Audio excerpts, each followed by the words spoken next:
Yo! Alors, on va voir une petite vidéo encore, tous ensemble. Extraordinaire. Donc je sais pas si on va tout regarder, mais c'est vraiment hallucinant ce qu'on va voir ensemble. Je tenais à vous partager cette vidéo qui pour moi est incroyable et montre les dérives des politiciens et qui plus est de la gauche. On va regarder une petite vidéo de Livre Noir. Le lien complet de la vidéo, si on la regarde pas entière, et sera dans la description. C'est parti, on va de ça.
Demander un cessez-le-feu à Gaza et soutenir l'autodétermination du peuple palestinien, comme il le prétend sur son site. Ce collectif opaque, qui mobilise des milliers de personnes lors des manifestations pour la Palestine, est en réalité un réseau pro-Hamas et pro-terroriste, peuplé de militants radicalisés et violents.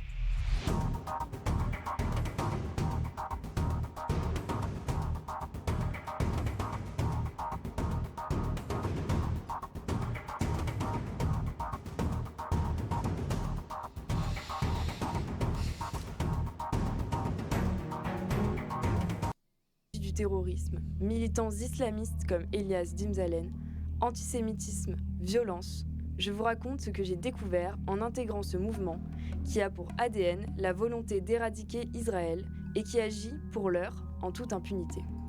Elle est beau travail de journalisme, hein, parce qu'il faut avoir le cul de le faire. Hein. Moi qui vous le dis. Cette association, elle pose problème pour de nombreuses raisons. Déjà, elle présente un antisionisme extrême et complotiste. Pour ces militants, il n'y a pas d'autre issue que la destruction définitive d'Israël. Les militants vont jusqu'à se persuader qu'Israël contrôle le monde, de la politique à la finance, en passant par les médias. Ce qui crée et alimente, chez beaucoup de ces militants, une vraie haine des Juifs. Ensuite, Urgence Palestine est une organisation pro-Hamas et pro-terroriste. À chaque réunion à laquelle j'ai assisté, les militants glorifiaient en permanence le Hamas et les massacres du 7 octobre.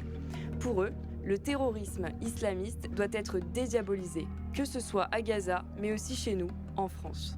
La radicalité de ce groupuscule antisémite ne s'arrête malheureusement pas à des discours. Certains passent directement à l'acte violent. Lors de la marche du 8 mars pour la lutte pour les droits des femmes, plusieurs militants d'Urgence Palestine ont attaqué un cortège de femmes, en majorité juives, qui dénonçaient les viols du 7 octobre. Omar, un des leaders du groupe, faisait partie des agresseurs. Ce n'était pas une attaque impulsive ou une réaction à une provocation, car quelques jours auparavant, le chef avait appelé ses militants à s'opposer physiquement à ces femmes, comme il l'écrit lui-même dans ce compte-rendu datant du 5 mars. Ce caractère extrémiste et violent d'Urgence Palestine n'empêche pas les figures de la France insoumise de se lier au collectif.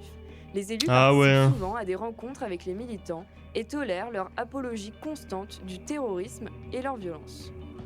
C'est fou ça.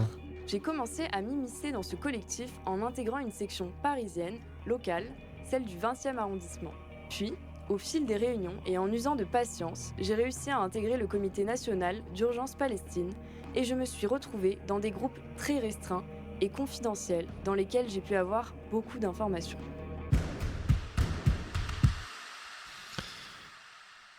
Le petit travail de journalisme Il faut comprendre que la ligne politique officielle d'Urgence Palestine, c'est l'antisionisme, c'est-à-dire le refus de En cela, les militants qui défendent la Palestine mais qui ne sont pas pour la destruction d'Israël sont désignés comme des sionistes de gauche. Ils les considèrent comme leurs pires ennemis. D'une façon générale, pour les militants d'Urgence Palestine, il ne faut surtout pas condamner les crimes commis par le Hamas sur les civils israéliens. Comme on le voit sur ce document rédigé par les militants, les civils israéliens qui ont été massacrés le 7 octobre sont qualifiés d'extension de l'entité sioniste. Aux yeux des militants d'Urgence Palestine, ils ne sont donc pas innocents. Cela rappelle la rhétorique de la militante antisémite Ouria Boutelja qui expliquait en 2019 « On ne peut pas être innocemment israélien ». Dans ce collectif, carrément, l'antisémitisme est aussi nourri par le complotisme. Les militants reprennent l'idée du complot juif et le transforment en complot sioniste. C'est un vrai complot. C'est un vrai complot. Urgence Palestine prépare la manifestation du 8 mars pour les droits des femmes. Ils ont été invités à la marche par un groupe de féministes. Pendant cette réunion de préparation, les membres d'Urgence Palestine apprennent qu'un groupe de féministes qui dénonce les viols du Hamas a été intégré dans la manifestation. Ce groupe s'appelle « Nous vivrons ». Les militants, qui sont pour l'éradication d'Israël, n'acceptent pas que le Putain, on voit, hein, c'est sympa. Hein. Là, t'as mamie, là. Là, t'as la petite jeune qui... Ça représente bien la gauche. Hein. On est parfait, quoi. C'est incroyable. Le Hamas soit critiqué par des féministes. Ils décident alors d'attaquer le cortège à la demande du chef Omar al-Soumi. Celui-ci ordonne de s'opposer physiquement aux sionistes lors de la manifestation, comme c'est écrit dans ce compte-rendu de réunion que j'ai rédigé et qu'il a complété avec ces termes. Il incite aussi à dégager Nous vivrons de la manifestation, comme on le voit dans cette conversation accessible seulement à une dizaine de militants de confiance. Certaines militantes prévoient même de s'armer de manches à balai faisant office de battes de baseball, comme on le voit sur cette capture d'écran. Sur cette vidéo, on le voit lancer des bouteilles sur le cortège de femmes pendant Mais c'est le camp du bien. Mais oui. C'est BFM qui l'a dit. La manifestation. Faut Deux croire. autres militants que j'ai rencontrés pendant la C'est réunion incroyable. d'Urgence Palestine vont aussi se battre contre le cortège, obéissant aux ordres du leader.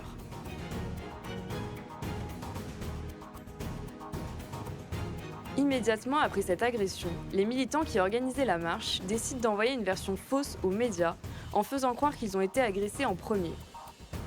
Dans cet audio, on entend Mornia Lapsi, militante antiraciste connue, expliquer qu'il faut couper la vidéo avant de l'envoyer à des médias amis comme Al Jazeera ou Contre-Attaque. Ouais, les amis, donc moi j'ai le pote là qui est, je vous le dis parce qu'il n'y a pas de problème, CGT journaliste.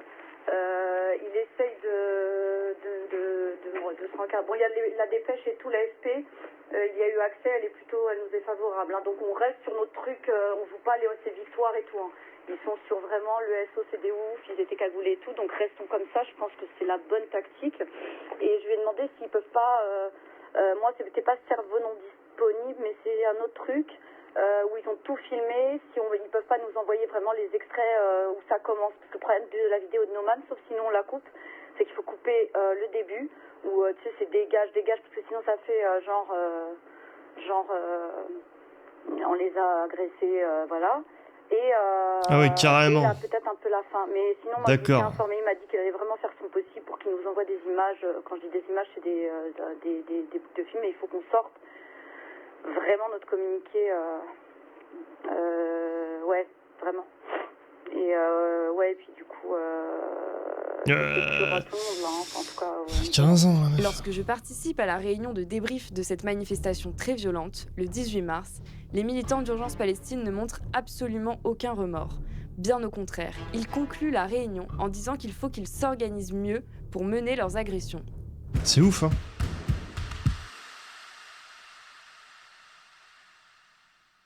Chez Urgence Palestine, les militants qui ont pour stratégie de recruter, notamment dans les mosquées, considèrent le terrorisme du Hamas comme un acte de résistance. Une militante déclare ainsi « Pour moi, comme pour beaucoup de musulmans et d'arabes, si ce n'est la majorité, le 7 octobre, ça a été la résistance en action. » Tout cela devant la députée insoumise Danielle Simonet le 7 février lors d'une réunion. Sur ce document, les militants du Comité national d'urgence Palestine vont même jusqu'à qualifier le 7 octobre de glorieuse opération déluge d'Al-Aqsa. Cette apologie du Hamas, elle est constante et très forte. Les militants ne condamnent pas le terrorisme, au contraire. Pour eux, le terrorisme, que ce soit celui du Hamas ou des islamistes en France, ne doit plus être déshumanisé, comme l'explique un des militants lors de la réunion du 7 février. Certains militants, qui sont très complotistes, vont même jusqu'à remettre en question l'existence des attentats islamistes en France, comme on le voit sur cette capture d'écran. Pour eux, les attentats sont orchestrés par le pouvoir sioniste pour attiser la haine envers les musulmans. Ils ne sont jamais contredits par d'autres membres du collectif. Pendant cette infiltration, j'ai aussi pu observer la convergence des luttes en action. Féministes, militants LGBT, islamistes et militants marxistes unis dans la lutte pour la Palestine au prix de grandes compromissions. Un des chefs d'Urgence Palestine s'appelle Elias Dimzalen. C'est un islamiste fiché S en 2021 et je me suis retrouvée plusieurs fois avec lui en réunion. Le militant islamiste est un des chefs d'Urgence Palestine. Elias Dimzalen, il est notamment connu parce qu'en 2017, il était cité par une note des renseignements comme l'un des responsables de la fermeture de la mosquée de Torcy pour incitation au djihad. C'est ouf, hein. Elias Dimzalen est connu aujourd'hui pour militer contre l'islamophobie. Le mec est encore en France. Je comprends pas. Qu'est-ce que c'est que cette histoire là? Il fait quoi Macaron? Macaron il se gratte les couilles en fait. Le mec il est là, il fout le bordel, divisé pour mieux régner, il prend la moula, il est refait Macaron mec.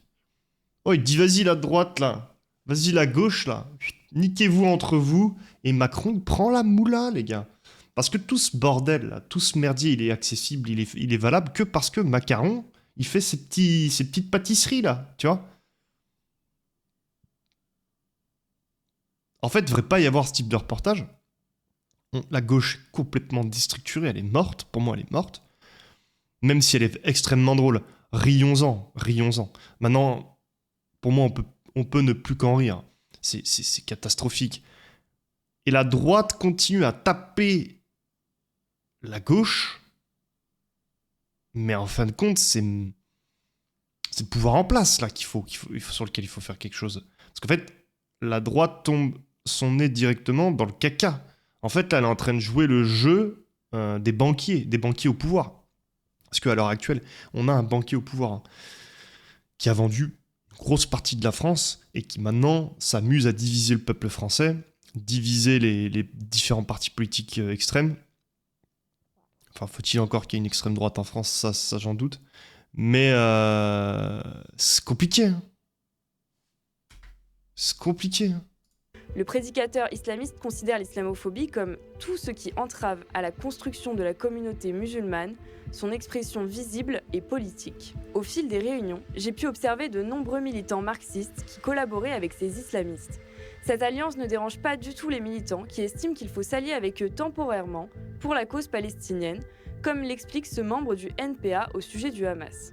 Encore plus surprenant, des féministes aussi ont décidé de s'allier à Urgence Palestine, malgré son apologie du Hamas et la présence d'islamistes dans le collectif. À Urgence Palestine, les leaders ont décrété que critiquer les viols du 7 octobre était interdit. Et cela n'a pas dérangé les féministes qui pourtant ont une place dans le comité qui organise la marche du 8 mars pour les droits des femmes.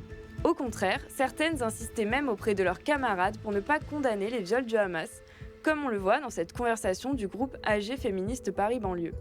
Putain mais c'est ouf en fait quoi, c'est-à-dire que toute la gauche entre guillemets est réunie autour d'un... En fait là, moi ce que j'entends c'est la destruction de la France. Hein. Concrètement... On est sur la division complète, quoi. Faut vraiment faire tomber... En fait, l'alliance n'est pas possible pour faire tomber le pouvoir en place. Donc en fait, il reste plus que le roi au-dessus de la... Le roi, en fait, compte qui regarde les jeux, tu sais, les jeux comme... jeu de Sparte, tu vois, et puis tout le monde se dégonde là-dedans pendant que lui mange son raisin, tu vois, il y a un moment donné, il faut... La lutte prétendue pour la Palestine est ainsi le paravent parfait qui permet des alliances entre les féministes... Non mais je comprends pas en fait, la Palestine, s'il y a des gens... Déjà c'est un conflit assez tendu et assez compliqué. Les gens qui veulent absolument comme ça, là, prêts à défoncer d'autres gens dans la rue, prêts à... pourquoi elles vont pas là-bas, en fait? Aller vivre dans ce genre de pays et aller combattre pour ces pays. Au lieu de faire chier les gens dans un pays qui, cette guerre-là ne les... Enfin, ça ne nous concerne pas. Et en plus de ça, vous voudriez foutre le bordel dans le pays où on est alors que ça ne nous concerne pas. Je comprends pas. Aller là-bas, en fait. Et les islamistes en toute impunité et au prix de grosses compromissions pour les féministes. Alors qu'avant, les islamistes se cachaient dans des mosquées en dehors des radars, Urgence Palestine leur permet aujourd'hui de s'afficher à visage découvert et de diffuser largement leur idéologie, au-delà des cercles restreints auxquels ils avaient accès auparavant.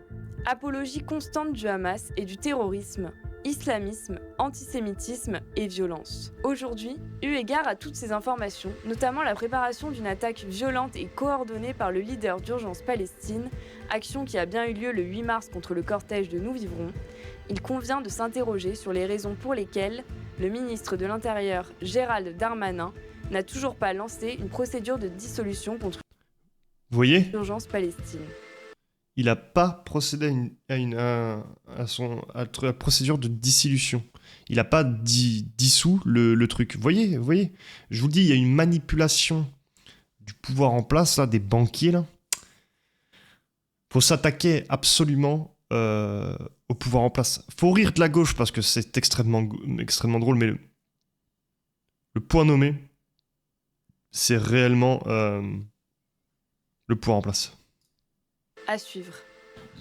Voilà, donc allez, je vous mettrai le lien dans la description du reportage. Le reportage au complet est payant, donc il demande une participation. Donc si vous voulez le reportage complet, il faudra aller dans leur description et commander.